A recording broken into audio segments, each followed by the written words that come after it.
The third snippet of the soul is called Strange Man. Hold your breath as I regale you with the story or the snippet of this very strange man.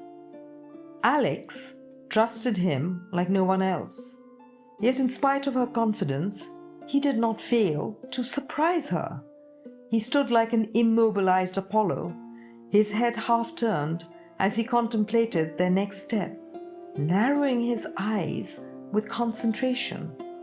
Mild irritation flecked his brow, and she knew he was praying silently, for he wanted to tread a joyous path.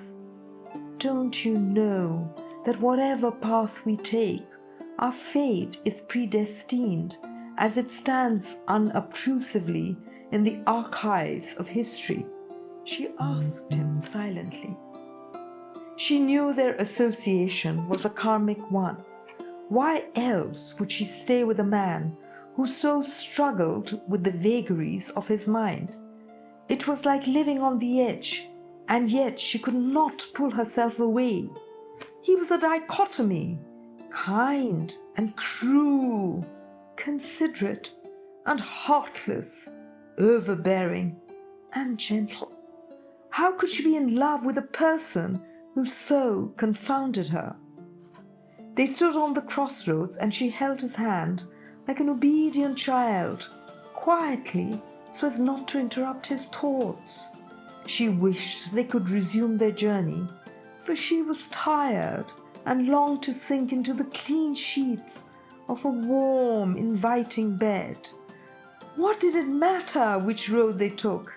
In the end, they would reach their destination, their journey a prelude to the inevitable.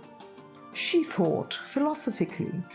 Every bump they traversed, slope they encountered, or hurdle they crossed would only make them more determined to reach the end. But he didn't look at it that way. He wanted to follow the route which had the most fruits to bear, where he could bask in his achievement, knowing that the shadow of misfortune would not rear its head in their direction. Alex tried to reason with him.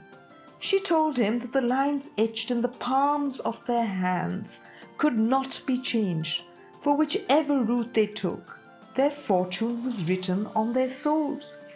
He looked at her as if she had not spoken, and gradually her ceaseless chatter stopped as it fell on deaf ears. Not accepting defeat, she indulged in a trick she had learnt as a child. Flying on the wings of discovery, she peered into his soul, urging the moment to stand still as she searched its precincts, for his erratic behavior confused her with each passing day. His soul was not a friendly one. It tried to shut her out, even though it had proclaimed love to her on several occasions. It hated her intrusion, blocking her entrance with an iron shutter, so that she had to use all her guile to break it down. As she entered the smoky passage of a long pathway, she stumbled into a dark chamber. There were 3 other rooms. This chamber seemed unhappy and confused.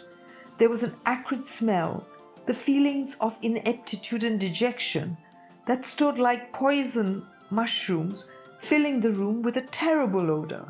She counted the mushrooms and was shocked at their numbers, knowing that it would take her forever to pull them out.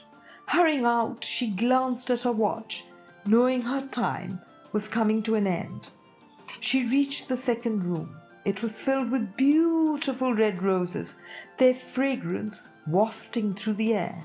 It was a happy room, and roses in white, red, yellow, and pink jostled each other in blissful contentment.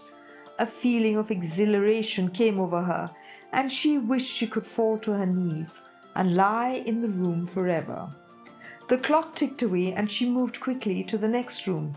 Reaching the third chamber, she was shocked at what awaited her. Gnarled weeds, parasites, and fungi grew rampantly, squeezing the life out of every healthy plant they could find. devoured and destitute, faded plants stooped low in misery. There was so much of ill will, malice, and hunger that she ran out of the room as fast as she could. Could she love someone who was so convoluted, deceptive, and avaricious? She had a few seconds left, and with all her will walked into the last room. It was filled with the bluest of skies, the greenest of trees, as honeysuckle bees flitted around the room without the tiniest sting in their tongues. A beautiful yellow sun beamed at all it surveyed. There was a heavenly beauty in the room, and she remembered the times he had embraced her with godlike love, and feelings of pure happiness had engulfed them. How she wished she could sit down and be in this room forever. His soul had trusted her love by allowing her in, but she knew her time was up. It was time for her to return to the road and follow him down the path he chose. And as he took the road to the right, Alex caught his hand, promising herself that she would annihilate all the weeds that crossed their path.